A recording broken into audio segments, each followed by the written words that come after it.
Protecting the skies above Ukraine is top of mind for President Trump after his phone call with Ukrainian President Volodymyr Zelensky. The president now turning up the pressure and the heat on European leaders to stop buying Russian oil. And Europe has to step it up. They're buying oil and gas from Russia while they're fighting Russia.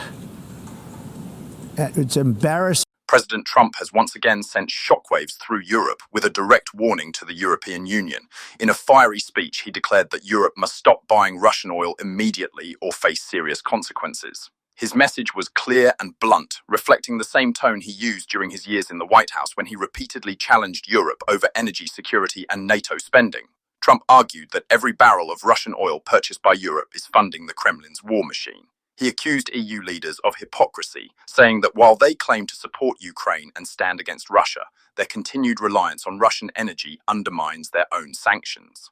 According to Trump, Europe cannot claim to defend freedom while at the same time fueling Moscow's economy. His words, though controversial, resonated with many who believe Europe has been too slow to cut its dependence on Russian supplies. The reaction in Europe was immediate. Some leaders bristled at what they saw as interference from an American president who is not currently in office, but others admitted privately that Trump's warning carried weight. Germany, Italy, and several Eastern European nations remain heavily reliant on Russian oil and gas, even after nearly 3 years of war in Ukraine.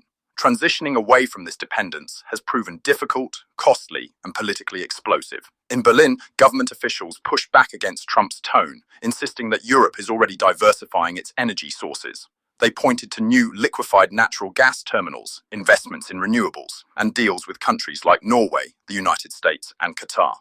Still, critics inside Germany admit that the process has been slow and painful. For ordinary citizens, energy prices have soared, sparking protests and frustration. Some opposition lawmakers have seized on Trump's warning, arguing that Europe cannot wait any longer and must act with urgency. In Brussels, EU leaders convened emergency discussions to assess the impact of Trump's remarks. While some dismissed them as political posturing, others acknowledged that his voice still matters greatly on the global stage. European officials worry that if Trump returns to the White House, relations between Washington and Brussels could enter a new period of strain. His willingness to openly criticize Europe has always unsettled the establishment, and this latest warning reminded them that he remains a powerful force in international politics. Beyond the politics, there is also a deeper economic calculation. European industries, particularly in Germany, rely on stable and affordable energy to remain competitive. Cutting Russian supplies completely would drive prices higher in the short term, potentially sparking recessions across multiple countries. But failing to act decisively risks long-term dependency and geopolitical weakness.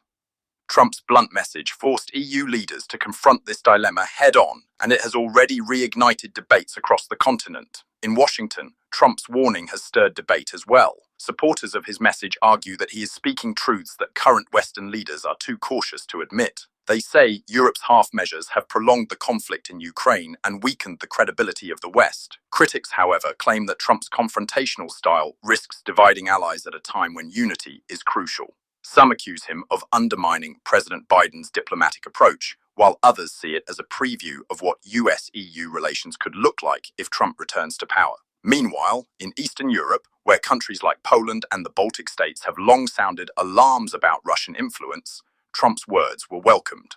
Officials in these nations have consistently argued that Germany and France are not moving fast enough to break their ties with Russian energy. For them, Trump's warning validated years of concern that Europe's economic dependence could be exploited by Moscow in times of crisis. The Kremlin, on the other hand, reacted sharply. Russian officials dismissed Trump's remarks as propaganda and insisted that Europe cannot survive without Russian energy. State media portrayed his speech as evidence of American attempts to control Europe's economic decisions, suggesting that Washington wants to replace Russian oil with US exports. Whether intentional or not, Trump's comments provided fresh ammunition for Russia's information campaign. Back in Europe, the political fallout continues to grow. In Germany, opposition parties are using Trump's words to hammer the government, demanding faster action and accusing leaders of weakness. In France, debates in Parliament have turned heated, with some politicians warning that ignoring Trump's warning could prove disastrous. In Brussels, the European Commission faces mounting pressure to present a united energy strategy before winter, when demand will surge again. What makes Trump's message particularly disruptive is not just the content, but the timing. Energy markets are already volatile, with oil prices climbing and natural gas supplies stretched thin. By warning Europe so forcefully, Trump has injected new uncertainty into markets, rattling investors and raising fears of fresh instability. Traders are watching closely, knowing that political statements from Trump can move markets as much as government policy. At the heart of the issue is a fundamental question. Can Europe achieve true energy independence, or will it remain vulnerable to external powers? President Trump's warning has reignited that debate, forcing leaders to confront uncomfortable truths. Europe's reliance on Russian energy has always been a weak point, but years of delay and compromise have made the transition harder.